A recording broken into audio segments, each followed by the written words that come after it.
ಬಂದಿದೆ.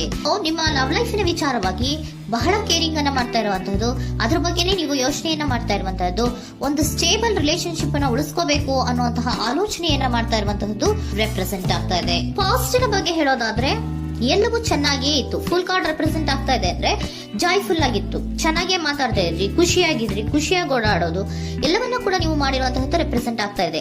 ಆದ್ರೆ ನೀವು ಯಾವಾಗ ಸೀರಿಯಸ್ ಆಗಿ ಕಮಿಟ್ಮೆಂಟ್ ಅನ್ನ ಕೇಳೋದಕ್ಕೆ ಶುರು ಮಾಡ್ತಿರೋ, ಅಥವಾ ನೀವ್ ಯಾವಾಗ ಸ್ವಲ್ಪ ಚೇಂಜಸ್ ಗಳನ್ನ ಮಾಡ್ಕೋ ಅಂತ ಹೇಳೋದಕ್ಕೆ ಶುರು ಮಾಡ್ತಿರೋ, ಅಥವಾ ನೀವು ಸ್ಪಷ್ಟವಾಗಿ ನಿಮ್ಮ ಲವ್ ಲೈಫಿನ ವಿಚಾರವಾಗಿ ಹೀಗೆ ಇರ್ಬೇಕು ಅಂತ ಯಾವಾಗ ಒಂದು ಗಡಿಗಳನ್ನ ಹಾಕೋಕೆ ಶುರು ಮಾಡ್ತಿರೋ, ಆಗ ನಿಮ್ಮ ಲವ್ ಲೈಫಿನ ವಿಚಾರದಲ್ಲಿ ಫೀಲಿಂಗ್ಗಳು ಲೆಫ್ಟ್ ಔಟ್ ಆಗುವಂತ ಸಾಧ್ಯತೆಗಳು ಇದ್ದಿರುವಂತಹದ್ದು ನಿಮ್ಮ ಪಾಸ್ಟಿನಲ್ಲಿ ರೆಪ್ರೆಸೆಂಟ್ ಆಗ್ತದೆ.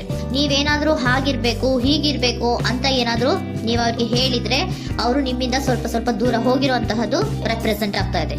ಯಾಕಂದ್ರೆ ನೀವು ಖುಷಿಯಾಗಿರ್ಬೇಕು, ಸಂತೋಷವಾಗಿರ್ಬೇಕು ಅಷ್ಟನ್ನ ಮಾತ್ರನೇ ಅವರು ಎಕ್ಸ್ಪೆಕ್ಟ್ ಅನ್ನ ಮಾಡುವಂತಹದ್ದು. ಈಗ ಸದ್ಯದ ಮಟ್ಟಿಗೆ ಅವರು ನಿಮ್ಗೆ ಯಾವುದೇ ರೀತಿಯ ಸೀರಿಯಸ್ ಕಮಿಟ್ಮೆಂಟ್ ಗೆ ಒಳಗಾಗುವಂತ ಸಾಧ್ಯತೆಗಳು ಯಾವುದು ಇದ್ದಿರೋ ಮಟ್ಟಿಗೆ ನಿಮ್ಮ ಪಾಸ್ಟ್ ನಲ್ಲಿ ರೆಪ್ರೆಸೆಂಟ್ ಆಗ್ತಾ ಇಲ್ಲ.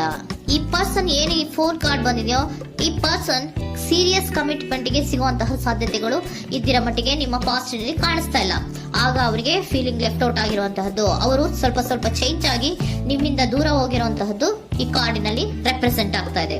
ಅಟ್ ಪ್ರೆಸೆಂಟ್ ನಲ್ಲಿ ನಿಮಗೆ ಬಂದಿರುವಂತಹ ಕಾರ್ಡ್ ಏನು, ವೀಲ್ ಆಫ್ ಫಾರ್ಚೂನ್. ಬದಲಾವಣೆಯ ಮಾರ್ಗವನ್ನ ನೀವು ಹಿಡಿಬೇಕು, ಅಂದ್ರೆ ಬದಲಾವಣೆ ಆಗ್ಬೇಕು ನೀವು.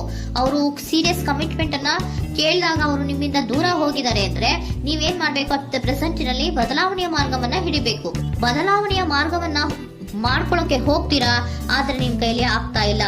ಯಾಕಂದ್ರೆ ವೀಲ್ ಆಫ್ ಫಾರ್ಚೂನಿನ ಕ್ಲಾರಿಫಿಕೇಶನ್ ಕಾರ್ಡ್ ಬಂದಿರುವಂತಹದ್ದು ಯಾವುದು, ಡೆವಿಲ್ ಕಾರ್ಡ್ ರೆಪ್ರೆಸೆಂಟ್ ಆಗ್ತಾ ಇದೆ. ಡೆವಿಲ್ ಕಾರ್ಡ್ ಏನನ್ನ ರೆಪ್ರೆಸೆಂಟ್ ಮಾಡುತ್ತೆ, ಅಡಿಕ್ಷನ್ ಅನ್ನ ರೆಪ್ರೆಸೆಂಟ್ ಮಾಡುತ್ತೆ. ಯಾವಾಗ ಅವರ ಬಗ್ಗೆನೇ ಯೋಚನೆ ಮಾಡ್ತಾ ಇರೋದು, ಅದ್ರ ಬಗ್ಗೆನೇ ಥಿಂಕ್ ಮಾಡ್ತಾ ಇರೋದು. ಸ್ವಲ್ಪ ಬದಲಾವಣೆ ಮಾಡ್ಕೊಳಕ್ ಹೋಗ್ತೀರಾ, ಮತ್ತೆ ಪುನಃ ವಾಪಸ್ ಹಿಂದಕ್ಕೆ ಬರ್ತೀರಾ, ಮತ್ತೆ ಆಲೋಚನೆಯನ್ನ ಮಾಡಕ್ಕೆ ಶುರು ಮಾಡ್ತೀರಾ. ಆ ಕಾರಣವಾಗಿಯೇ ನಿಮ್ಗೆ ನೋವುಗಳು ಆಗ್ತಾ ಇರುವಂತದ್ದು ಅಟ್ ಪ್ರೆಸೆಂಟಿನಲ್ಲೂ. ನೀವು ಬದಲಾವಣೆ ಆಗೋಕೆ ಹೋಗ್ತೀರಾ, ಎಲ್ಲಿ ಬದಲಾವಣೆ ಆಗ್ತಾ ಇದ್ದೀರಾ, ಎಲ್ಲಿ ಚೇಂಜಸ್ ಆಗ್ತಾ ಇದ್ದೀರಾ, ನೀವು ಆಗ್ತಾ ಇಲ್ಲ. ಯಾಕೆ ಹೇಳಿ, ನಿಮ್ಮಲ್ಲಿ ಅಡಿಕ್ಷನ್ ಗಳು ರೆಪ್ರೆಸೆಂಟ್ ಆಗ್ತಾ ಇದೆ. ತುಂಬಾ ಅಡಿಕ್ಷನ್ ಇರೋದ್ರಿಂದ, ನಿಮ್ಮ ಲವ್ ಲೈಫ್ ನ ವಿಚಾರವಾಗಿ ನೀವು ತುಂಬಾ ಅಡಿಕ್ಟ್ ಆಗಿರೋದ್ರಿಂದ ನೀವು ಯಾವುದೇ ರೀತಿಯ ಬದಲಾವಣೆಯನ್ನ ನೀವು ಮಾಡ್ಕೋತಿಲ್ಲ. ನಿಮ್ಮ ಲವ್ ಲೈಫ್ ನ ವಿಚಾರವಾಗಿ ನೀವು ಬದಲಾವಣೆಯನ್ನೇ ಮಾಡ್ಕೋತಾ ಇಲ್ಲ. ಅವ್ರು ಕಮಿಟ್ಮೆಂಟ್ ಕೊಟ್ಟಿಲ್ಲ, ಅವ್ರು ಹೋದ್ರು ಅಂದ್ಮೇಲೆ ನೀವು ಮುಂದೆ ಬರಬೇಕು, ನಿಮ್ಮ ಜೀವನದಲ್ಲಿ ನೀವು ಮುಂದೆ ಬರಬೇಕು. ಸೊ ನೀವು ಮುಂದೆ ಬರಕ್ ಹೋಗ್ತೀರಾ, ಆದ್ರೆ ಅಲ್ಲೇ ಸ್ಟ್ರಕ್ ಆಗ್ತಾ ಇರುವಂತಹದ್ದು ರೆಪ್ರೆಸೆಂಟ್ ಆಗ್ತಾ ಇದೆ. ನೀವ್ ಯಾವಾಗ ಅಡಿಕ್ಷನ್ ಗಳನ್ನ ಜಾಸ್ತಿ ಮಾಡ್ಕೋತಿರೋ, ಅಬ್ಸೆಷನ್ ಆಗತ್ತೆ. ಯಾವಾಗ ನಿಮ್ಮಲ್ಲಿ ಅಬ್ಸೆಷನ್ ಗಳಾಗಕ್ಕೆ ಶುರು ಆಗುತ್ತೋ, ಆಗ ನಿಮ್ಮ ನೋವುಗಳು ಜಾಸ್ತಿ ಆಗುತ್ತೆ.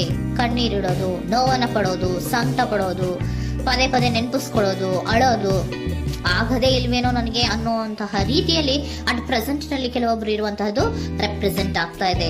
ನೆಕ್ಸ್ಟ್ ಕಾರ್ಡ್ ಬಂದಿರುವಂತಹದ್ದು ಯಾವುದು, ಕ್ವೀನ್ ಆಫ್ ಪೆಂಟಿಕಲ್ಸ್ ಬಂದಿದೆ. ಸೊ ಕ್ವೀನ್ ಆಫ್ ಪೆಂಟಿಕಲ್ ಏನನ್ನ ರೆಪ್ರೆಸೆಂಟ್ ಮಾಡುತ್ತೆ, ನಿಮ್ಮನ್ನ ನೀವು ಗಮನವನ್ನ ಕೊಡಬೇಕು, ನಿಮ್ಮ ಕಡೆಗೆ ನೀವು ಹೆಚ್ಚು ಗಮನವನ್ನ ಕೊಡಬೇಕು. ಅವ್ರು ನಿಮ್ಗೆ ಸೀರಿಯಸ್ ಕಮಿಟ್ಮೆಂಟ್ ಕೊಡ್ಲಿಲ್ಲ, ಫೀಲಿಂಗ್ ಲೆಫ್ಟ್ ಔಟ್ ಆಯ್ತು, ಅವರು ದೂರ ಆಯ್ತು, ಹೋದ್ರು ಅಲ್ವಾ. ಸೊ ನೀವೇನ್ ಮಾಡ್ಬೇಕು, ನೀವು ನಿಮ್ ಕಡೆಗೆ ಗಮನವನ್ನ ಕೊಡಬೇಕು. ವೀಲ್ ಆಫ್ ಫಾರ್ಚೂನ್ ಅಂದ್ರೆ ಏನು, ನೀವು ಬದಲಾವಣೆಯ ಮಾರ್ಗವನ್ನ ಹಿಡಿಬೇಕು. ಬದಲಾವಣೆಯ ಮಾರ್ಗವನ್ನ ಮಾಡ್ಕೊಳ್ಳೋದಕ್ಕೆ ಹೋದ್ರೂ ಕೂಡ ಮತ್ತೆ ವಾಪಸ್ ಹಿಂದೆ ಬರೋದು, ಮತ್ತೆ ಅಡಿಕ್ಷನ್ ಆಗೋದು, ಮತ್ತೆ ನೆನಪಿಸ್ಕೊಳ್ಳುವಂತಹದ್ದು, ಮತ್ತೆ ನೋವನ್ನ ಪಡುವಂತಹದ್ದು ನಿಮ್ಮಲ್ಲಿ ರೆಪ್ರೆಸೆಂಟ್ ಆಗ್ತಾ ಇದೆ. ನೀವು ಈ ಅಡಿಕ್ಷನ್ ಗಳಿಂದ ನೀವು ಆಚೆ ಬರಬೇಕು ಅಂದ್ರೆ ನಿಮ್ಮನ್ನ ನೀವು ಬ್ಯುಸಿಯಾಗಿ ಇಟ್ಕೋಬೇಕು. ಟೈಮ್ ಇದ್ರೂ ಕೂಡ ಮತ್ತೆ ಪುನಃ ಹಿಂದೆ ಬಂದು ನೀವು ಆಲೋಚನೆ ಮಾಡುವಂತಹ ಸಾಧ್ಯತೆಗಳು ಇದೆ. ಅದಕ್ಕೆ ನೀವು ಅಟ್ ಪ್ರೆಸೆಂಟ್ ನಲ್ಲಿ ನೀವು ಆ ಫೀಲಿಂಗ್ ಇಂದ, ಈ ನೋವಿನಿಂದ ನೀವು ಆಚೆ ಬರ್ಬೇಕಂದ್ರೆ ನೀವೇನ್ ಮಾಡ್ಬೇಕು, ಸ್ವಲ್ಪ ಏನಾದ್ರೂ ಬ್ಯುಸಿ ಆಗ್ಬೇಕು, ಕೆಲಸಗಳನ್ನ ಮಾಡೋದಕ್ಕೆ ಶುರು ಮಾಡ್ಬೇಕು. ನಿಮಗೆ ಗೊತ್ತಿರುವಂತಹ ಯಾವ ಕೆಲಸವಾದರೂ ಸರಿ, ನೀವು ಸ್ವಲ್ಪ ಬ್ಯುಸಿ ಆಗಿರೋದಕ್ಕೆ ಪ್ರಯತ್ನವನ್ನ ಮಾಡ್ತಾ ಇರುವಂತಹದ್ದು, ಮಾಡುವಂತಹದ್ದು ರೆಪ್ರೆಸೆಂಟ್ ಆಗ್ತಾ ಇದೆ. ಕೆಲವೊಬ್ರು ಮಾಡ್ತಾ ಇದ್ದೀರಾ, ಕೆಲವೊಬ್ರು ಮಾಡುವ ಕಡೆಗೆ ಆಲೋಚನೆಯನ್ನ ಮಾಡ್ತಾ ಇರುವಂತಹದ್ದು ಅಟ್ ಪ್ರೆಸೆಂಟ್ ನಲ್ಲಿ ರೆಪ್ರೆಸೆಂಟ್ ಆಗ್ತಾ ಇದೆ. ಇಮಿಡಿಯೇಟ್ ಫ್ಯೂಚರ್ ನಲ್ಲಿ ಏನ್ ರೆಪ್ರೆಸೆಂಟ್ ಆಗ್ತಾ ಇದೆ, ನೈಟ್ ಆಫ್ ಸೋರ್ಸ್ ರೆಪ್ರೆಸೆಂಟ್ ಆಗ್ತಾ ಇದೆ. ನೀವು ಕ್ವಿಕ್ ಥಿಂಕಿಂಗ್ ಅನ್ನ ಮಾಡಿ ಏನೋ ಒಂದು ಆಕ್ಷನ್ ಅನ್ನ ತಗೋಬೇಕು ಅನ್ನೋದ ಆಲೋಚನೆಯನ್ನ ಮಾಡ್ತೀರಾ, ಬಹಳ ಫೋಕಸ್ ಅನ್ನ ಮಾಡ್ತೀರಾ ಒಂದು ವಿಚಾರವಾಗಿ, ಕ್ವಿಕ್ ಥಿಂಕಿಂಗ್ ಅನ್ನ ಮಾಡ್ಬೇಕು ಅಂತ. ಮತ್ತೆ ಪುನಃ ಏನ್ ಮಾಡ್ತೀರಾ, ನಿಮ್ಮ ಮುಂದೆ 2 ಆಪ್ಷನ್ಗಳು ಬಂದ್ಬಿಡುತ್ತೆ. ಯಾವ್ದು ಮಾಡ್ಲಿ, ಹೇಗ್ ಮಾಡ್ಲಿ, ಏನ್ ನನ್ನ ಕೈಲಿ ಆಗ್ತಾ ಇಲ್ವಲ್ಲ ಮರೆಯೋದಕ್ಕೆ, ಮುಂದೆ ಹೋಗೋಣ ಅಂತೀನಿ, ಮತ್ತೆ ಏನಿದು ಕನ್ಫ್ಯೂಷನ್ ಅಂತ ಮತ್ತೆ ಕನ್ಫ್ಯೂಷನ್ ಅಲ್ಲಿ ಇರುವಂತಹದ್ದು ಇಮಿಡಿಯೇಟ್ ಫ್ಯೂಚರ್ ನಲ್ಲಿ ರೆಪ್ರೆಸೆಂಟ್ ಆಗ್ತಾ ಇದೆ. ನೀವೇನ್ ಮಾಡ್ಬೇಕು, ಈ 2 ಆಯ್ಕೆಗಳಲ್ಲಿ ನಿಮಗೆ ಯಾವ ಆಯ್ಕೆ ಬೇಕು ಅನ್ನೋದನ್ನ ಫಸ್ಟ್ ಆಲೋಚನೆಯನ್ನ ಮಾಡಿ ನಂತರ ನಿರ್ಧಾರವನ್ನ ಮಾಡಬೇಕಾಗತ್ತೆ. ಡಿಟರ್ಮಿನೇಷನ್ ಅಂಡ್ ಡೈರೆಕ್ಷನ್, ನಿರ್ಣಯವನ್ನ ಮಾಡಿ ಅದೇ ದಾರಿಯಲ್ಲಿ ನೀವು ಮುಂದೆ ಹೋಗ್ಬೇಕು ಈ ಆಲೋಚನೆಯನ್ನ ಮಾಡಬೇಕು. ಆ ರೀತಿಯ ಆಲೋಚನೆಯನ್ನ ಮಾಡಿದ್ರೆ ಇನ್ ನಿಯರ್ ಫ್ಯೂಚರಿನಲ್ಲಿ ನೀವು ಆ ರೀತಿ ಆಲೋಚನೆಯನ್ನ ಮಾಡಿದ್ರೆ ನಿಮ್ಮಲ್ಲಿ ಒಂದು ಪಾಸಿಟಿವ್ ಚೇಂಜಸ್ ಗಳಾಗುತ್ತೆ. ಸ್ಟಾರ್ ರೆಪ್ರೆಸೆಂಟ್ ಆಗ್ತಾ ಇದೆ, ಕೆಲವೊಂದು ರೀತಿಯ ಪಾಸಿಟಿವ್ ಚೇಂಜಸ್ ಗಳು ಆಗುತ್ತೆ. ನಿಮ್ಗೆ ಏಂಜಲ್ ಗೈಡೆನ್ಸ್ ಏನ್ ಕೊಡ್ತಾರೆ ಅನ್ನೋದನ್ನ ನೋಡೋಣ. ನಾಟ್ ದ ರೈಟ್ ಟೈಮ್, ಇದು ಕರೆಕ್ಟ್ ಆಗಿರುವಂತಹ ಟೈಮ್ ಅಲ್ಲ.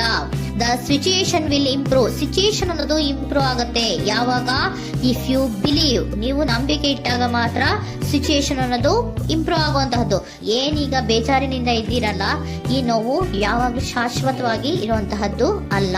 ನಾಟ್ ದ ರೈಟ್ ಟೈಮ್, ಇದು ಕರೆಕ್ಟ್ ಆಗಿರುವಂತಹ ಸಮಯ ಅಲ್ಲ. ಸ್ವಲ್ಪ ವೇಟ್ ಮಾಡು, ನೀವು ಚೇಂಜಸ್ ಮಾಡ್ಕೊಳ್ಳೋ ಕಡೆಗೆ ಹೆಚ್ಚು ಗಮನವನ್ನ ಕೊಡು, ಅಲ್ಲಿ ಚೇಂಜಸ್ ಆಗತ್ತೆ ಅನ್ನೋದನ್ನ ಏಂಜಲ್ ಗೈಡೆನ್ಸ್ ನಿಮಗೆ ಕೊಡ್ತಾ ಇದ್ದಾರೆ.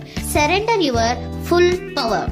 Your life is a calling for you to step into your full power rather than playing it small. ನೀವು ಧೈರ್ಯವಾಗಿ ಒಂದು ಹೆಜ್ಜೆಯನ್ನ ಮುಂದಕ್ಕೆ ಇಡಬೇಕು. ಸೊ ಮುಂದೆ ಹೋಗುವಂತಹ ಆಲೋಚನೆಯನ್ನ ಮಾಡಬೇಕು. ಪವರ್ ಇಂದ, ನಿಮ್ಮಲ್ಲಿರುವಂತಹ ಪವರ್ ಅನ್ನ ಯೂಸ್ ಮಾಡ್ಕೊಳ್ಳಿ. ಯಾಕೆ ನನ್ನಲ್ಲಿ ಏನು ಇಲ್ಲ, ನನ್ನ ಕೈಲಿ ಏನೂ ಆಗಲ್ಲ ಅಂತ ಯಾಕೆ ಕೂತಿದ್ದೀರಾ?